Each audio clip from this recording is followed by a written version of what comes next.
So this episode will be a discussion on superheroes, specifically superhero gaming. It was due to a suggestion from Chef LePep. And hi. If you're a first-time viewer, welcome. If you're not, thanks for coming back. And I hope everybody's having a good time. So, superhero games. They're interesting. They are challenging at times to do correctly, and they have a compelling draw to them, which you probably should start with. Comic books. Comic book superheroes, specifically, are an interesting cultural phenomenon. They came out of the 20th century, and there are a lot of theories about why they're interesting.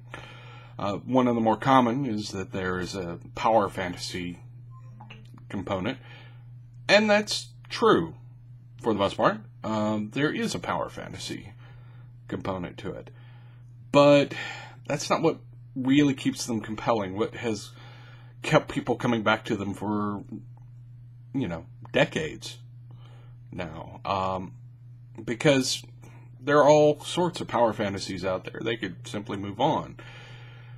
What I think makes them compelling is that, and I am not the first person to espouse this idea, is that they are myths. We have as a human species, we like having legends and myths to work with. And while we all acknowledge that superheroes are fictional, well, except for the crazy people, it still carries weight because we need that sort of myth building, that sort of legends that we can call on. Superman is, for all intents and purposes, very similar to a number of pre-existing heroes, Samson, Hercules, what have you. But with modern sensibilities built into him. Batman is not dissimilar to some of the legendary outlaws that, defended the little man. But he also has modern sensibilities boiled into him. Comic books have a myth element to them. And that is a compelling thing to work with. And I think that's what draws people back to them, to superhero stories. I mean, the reason they make good movies is because, honestly, they're made for bigger-than-life stories. Now, I'm going to cover a few basic things. First, when you're making a choice about superhero games, I think the first place you're going to start is what kind of game do you want to run? Because there are a lot of different kind of superhero comics out there. There's, as weird as it is to say it, The Crow is kind of a superhero comic. Buffy is kind of a superhero show, honestly. She's a superhero. She even has her team of super characters that sort of back her up. What kind of superhero game are you wanting to run? And everybody has to be on the same page. If you have one guy who wants to be, the Punisher, and everybody else wants to be the Justice League, that's not going to work. Because the storytelling style, the storytelling themes aren't the same. The Punisher doesn't get to hang out with the Justice League. And that has nothing to do with the different publishers and everything to do with these are totally different kinds of characters and totally different kinds of stories. So you got to decide what kind of game you want to run. Do you want to run an existing world? There are some really great existing worlds to run games in. Everybody knows, of course, Marvel and DC. Marvel's very popular right now with all the movies and the Agents of S.H.I.E.L.D. and all of that. You know, X-Men, all are part of that world. Spider-Man, all of that. That's a great world to run in. There's lots of room for it. Not, you know, you could run in New York, which is the classic Marvel setting, or, you know, you run a town that is not New York. So maybe the Avengers don't show up, but you're the guys that you're maybe the Midwest Avengers. Actually, Great Lakes Avengers is actually a thing. Long story. Anyways, you know, DC, similar. Very iconic, lots of room to play in. It's a very popular world. Superman, Batman, Wonder Woman. Everybody knows who these characters are. Green Arrow. Arrow is one of the most popular shows on TV right now. These worlds do a great job of being a place where you can fit things into. I'm going to get into why fitting things into is important. And, you know, there are some that are lesser known. Let's see. There is some darker worlds out there. The comic series Irredeemable had, you know, sort of a dark world. There are lighter worlds, much more, I don't know, sticks to the more mythic elements, such as Astro City. Astro City is very much a part of dealing with the tropes and the myths of superheroes. And it's a great setting. There's lots to go on there, and you can use all that stuff. Some game publishers make their own worlds. Champions has its own world. Mutants and Masterminds has its own world. There are some fictional worlds that were created, you know, with superhero tropes in mind. For instance, Wild Cards. One of my favorite book series. Edited by George R.R. Martin and initially written by pretty much a bunch of his gaming buddies. And it deals with superhero stuff in a much more grounded way in a lot of ways. You know, the sort of, here's how the world might have developed if there actually were superpowered beings running around. It involved things like the House Un-American Activities Committee having meetings about the superpowered beings going around and interfering with things. Things like that are incorporated into that world. So existing worlds are awesome. And there are a lot of them. Looking around at different existing worlds is a good way to go. I mentioned Buffy earlier. Playing a game in the Buffy Angel universe as heroes in a dark supernatural world has a real compelling, piece to it. It really does kind of work. Now, if you're not going to use an existing world, and you don't have to, there are a few things to keep in mind. Superheroes work in a modern context. You can do superhero games set in medieval times, or the Old West, or in sci-fi games, and there are some compelling examples of how to do that. Sci-fi versions of superheroes at DC led to Legion of Superheroes, which is a great comic I always loved. You could also do the 2099 version of Marvel. But the thing is, there is something about the familiar world that makes those work. 2099 Marvel would not have worked if there hadn't already been a Marvel. And then they were just building off of, here are familiar things, Spider-Man and company, moved into a sci-fi setting. They're taking something that was already familiar and moving that way. Legion of Superheroes probably would not have worked if there hadn't already been, Superman, Batman, Wonder Woman, all of those already out there.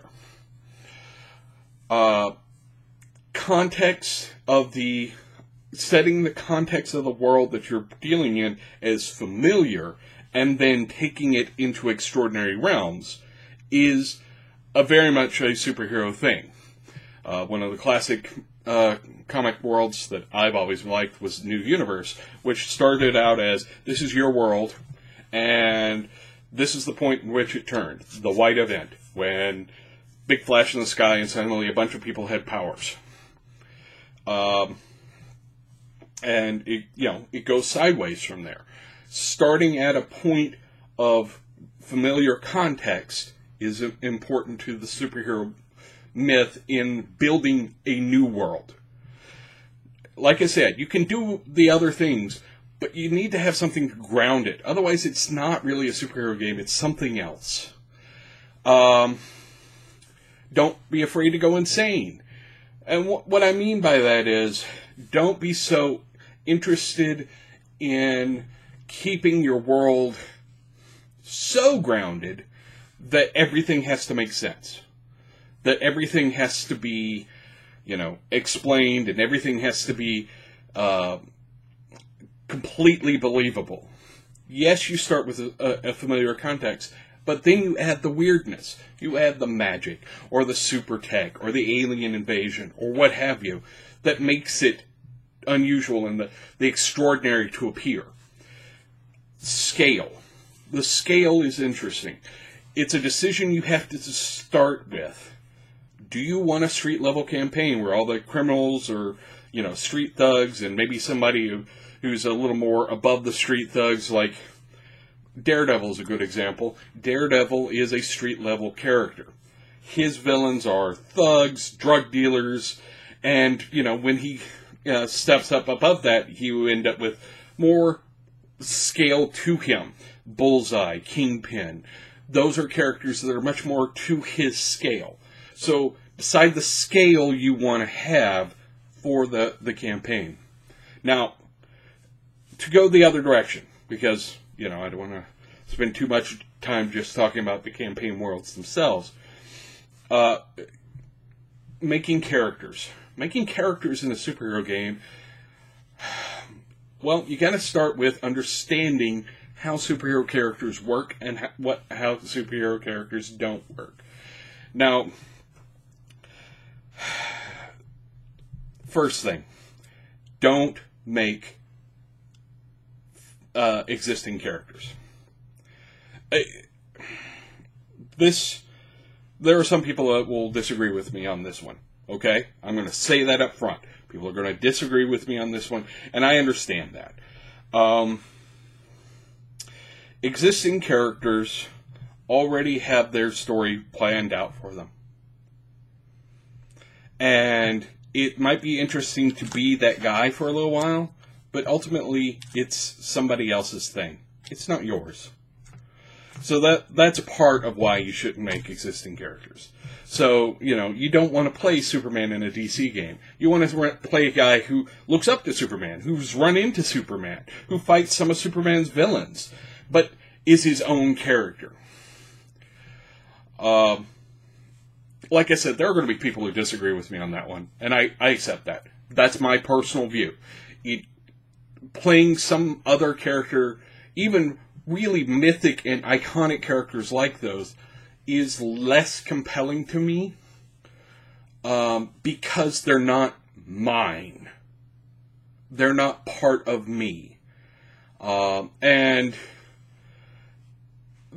I think if you're going to do those sorts of characters, play it in a narrative game where you can take a much more story-directed role. Because if you don't have a story-directed capability, it really just boils down to kind of like a video game at that point. I can control the character, I can make him do things, but his story is not my story. It's just a story I get to watch happen. Beyond that, trying to reflect existing superheroes and existing characters in a game system can sometimes be hard. There are several different kinds of superhero games out there. Builder systems are ones that here's your tool set to reflect a power set. And the idea behind them is you are given a tool set to make whatever you want. But it gives it in such a manner that here are your limits, here are your strengths, and you have to balance those out to reach this sort of goal. Good examples are champions, Gurps, mutants and masterminds to a certain extent. Then there are the other end of the scale, which is narrative-based systems. The Marvel RPG from Cortex version, Fate, Venture Cities, the Smallville role-playing game and such, they give you the tools to reflect your powers, but it is a lot less minutia in those powers. It is a lot less you trying to figure out the different elements of how those elements fit together. The balance of those powers is abstracted out so that it is less important that you try and figure out those little minutia. It's kind of... I always like the Marvel Guide to the Marvel Universe, the Handbook of the Marvel Universe, which over Who's Who, which were the two sort of, these are our characters in our universe. And DC's Who's Who was, here's a page breakdown of, the things that are true about these characters. And it's, a couple of paragraphs of history, maybe a paragraph about their powers, some publishing date, here's some art, go. Some characters, like maybe Superman or Batman, might have 2 or 3 pages, but most of the characters, 1 page, period. And not even like filling up the whole page with text, just art next to blurb. And then there was the Marvel Guide to the Handbook to the Marvel Universe, which was multi-volume, several pages on characters, detailed explanations for how their powers work, their history, a deep delve into their history, and some artwork taken from the comics to show them. Some action shots even put in there for some of the major characters. And I liked that more because it had more detail and had more minutia. And some people are going to like the systems that do that better. Champions is great for that. The Champions hero system is great for that. And then there's sort of a scale that goes from that towards the Marvel role-playing game where, you know what, you don't actually need to know the minutia of how strong Spider-Man is compared to this guy or that guy. I mean, there's some dice systems in there, but it's not the important part. And it's more about, reflecting a story element better. And superhero games sort of fall in a spectrum in between there. Savage World superhero games are going to be somewhere in the middle, right? Mutants and Masterminds is a little further from the Champions, but not quite down towards the narrative side of that scale. And then there's the Marvel, the original Marvel role-playing game system that TSR put out, which is much... It has a lot of here are the defined elements of your character, but it's random. So you don't so much build a character as, here's your character, I rolled him up, he's gonzo crazy. That happens in that game. Where was I? Oh, right. Making characters. So, reflecting a character in any of those systems, if they haven't already done it for you, can be hard, especially in the builder end of the scale. Because the builder end of the scale, you're going to find yourself going, okay, well, Superman's this strong, and he can do this, and this, and this, and this, and this, and this, and this, and this, and suddenly you find you don't have enough points. The narrative games are better at dealing with that, because they don't have to worry about how many points different things are quite as much. So, you know, that will help you decide what end of the spectrum you want to be at, honestly, with those game systems. Now, when you're making it an original character, and I'm going to go forward with assuming that you're making an original character. The thing with original characters is you have certain tropes that reoccur. Okay? Little things that just keep coming up. Examples. With power, great power comes responsibility.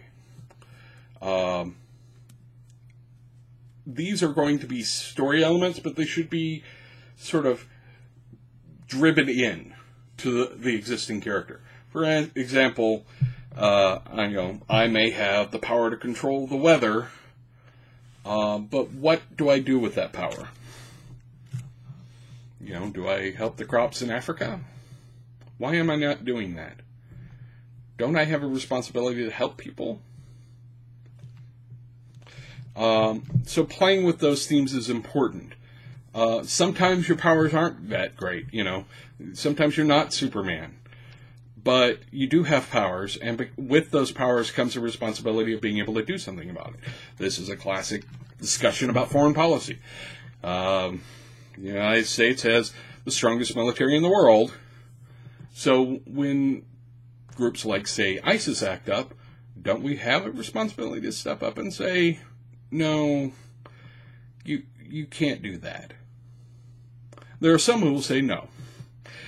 But that is the basic understanding of great power comes great responsibility. You have the power to stop something from happening. If you don't stop it from happening, aren't you responsible for having let that happen?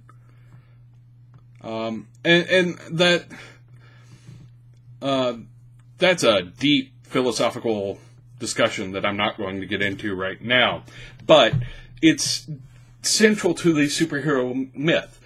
Another one, power without control. The Hulk is a good example of that trope.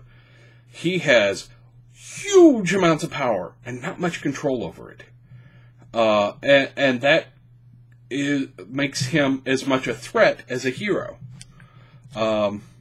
So when you're making a character, thinking about these tropes in making the character would be, good ways to go. The fatal flaw. Like, Superman's kryptonite and vulnerability to magic, the more powerful you make the character, the more you need to install those things in there. Characters without flaw, characters without weakness, are not interesting. They're boring. Superman's an odd bird because he's the first. You can't make a new Superman. They've tried. It doesn't work. You can't make a new character that has no weakness because people won't pay attention. Superman gets away with it because he's the first. And even then, the radio show had to add a weakness just so they could tell interesting stories about the guy. Batman, for all his, insane preparation and skill, is just the guy. Ultimately, he can be stopped. He has limits. Make sure your character has limits, and know what those limits are. Another thing, come up with an explanation. What do I mean by that? This is harder to do in Marvel's, the classic Marvel role-playing game, but if I've got I-beams. Okay, that's my power. How do they work? I mean, you don't have to know the exact physics. They could be magical. They could be, I have a mutation or something. But what it does mean is I need to know what that cause is so that I can define the rest of how the rest of the character works. Do those I-beams allow me to see-through walls? Do they allow me to do other things? Why do I suddenly have wings? Deciding how your powers work allows you to decide what powers you have. They also help you define those limits that we were talking about, which are important. And they allow you to sort of give a built-in level of story. Are you a mage? Are you the sorcerer supreme of your world? These are, things that you can draw on. And, of course, always remember that they're myths. Find a role for you to fill. What sort of mythic archetype would work for you? Are you a Batman type? Are you the clever hero? Are you the strong man? Are you the wise? Because those roles do have value, and you can build strong characters that way. What makes a good superhero game character is the same thing that makes a good character in general. Depth. What makes them work?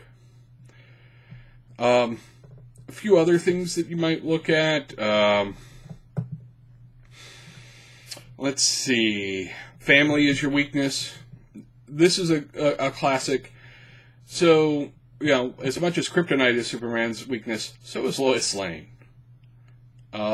So are his parents.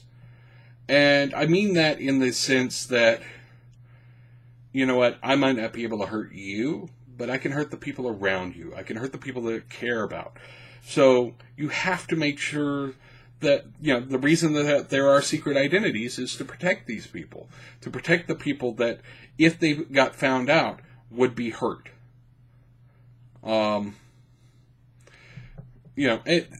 Those are, some tropes to sort of pull on and try and find a way to pull them in and make them interesting for the character's context. It helps if everybody's on the same page about the characters that they're making. Having a bunch of people show up to the table with separate characters that didn't discuss beforehand their characters is sometimes a problem. But it's a problem in normal role-playing games. But when you're dealing with a game that is inherently built into a certain level of power that superhero games are, having that conversation early on about what is everybody playing and what roles are they filling is important. So I'm going to point out a couple of pitfalls. With builder systems in particular, there is a pitfall that comes up. That is the guy who takes insane levels of disats to get insane levels of power. And what do I mean by that? Here's an example, and I'm sorry, Dave, if I'm using you as an example, but it was kind of a newbie thing to do, I guess, with role-playing games. I've seen it happen to a few people over the years, where it's like, oh, so I can make my character like, paraplegic, and he's allergic to this, and he's allergic to that, and he's got all of these, various disats, and I've maxed them out, and then I maximize the points so that I'm godlike in power and stuck in the wheelchair. There's a problem with this. If a disadvantage doesn't actually disadvantage people, it's not a disadvantage. This is more evident in superhero role-playing games than it is in a lot of others. Because the sheer scale of power goes that much higher. If you're stuck in a wheelchair, but you can use your mental powers from anywhere in the world and defeat any enemy, how is that a disadvantage? It's a social disadvantage. It can be frustrating on a story level, but it's not actually inhibiting your character. So suddenly you end up with a character that's more powerful than all the other characters, who just happens to, his limitations only exist in a story context. You can run into that from time to time in superhero games. It's something to keep an eye out for. Another one is establish early on what the moral theme is. And what I mean by a moral theme, if everybody is playing a Punisher level morality, we're going to kill all the bad guys that we come across, that's fine. But you don't want to end up with first off, it's sort of fine. I have a problem with it because it doesn't feel like a superhero game. That inherent conflict of what a hero isn't quite as evident there. But, as long as everybody's on board for that. If one guy thinks he's playing, the Justice League style superhero game where everybody's, no, we don't kill people, we've got these rules, and then there's one or two guys who are going around killing everybody, that inherently has got to make a conflict in the party. And that can be really disruptive if you're trying to maintain a theme. So decide what the moral theme is. Are these the sort of heroes that kill all the bad guys? That's fine. But decide it up front. You don't want to find that out in play. And have that discussion early on. I have already gone longer than I intended, so I'm going to wrap this up. I hope these tips help. I'm going to include a link to links to a bunch of role-playing games that are available, including a site about the old classic Marvel superhero game that TSR put out that hopefully will be of interest to people. If you're interested in doing a superhero game, there's a whole range of them. There are more than I could possibly discuss in a single episode. Go check them out. I've included them in the show notes. Other than that, I hope this helped. And if you have any other questions about it, please let me know. What superhero game experiences have you had? I've been playing superhero games since the 80s. So, Marvel superheroes, villains, and vigilantes. So, those have been around for a long, long time. But there are so many out there, and there are so many people who have played various different games. I'd be interested to hear what other people's experiences have been in different games. And, let me know if you want more information, more talk about superhero role-playing games, because I could talk about them all day, but I'm already over half an hour, so I'm going to wrap it up. Subscribe, like, share with all the people, and I'll talk to you later. Bye.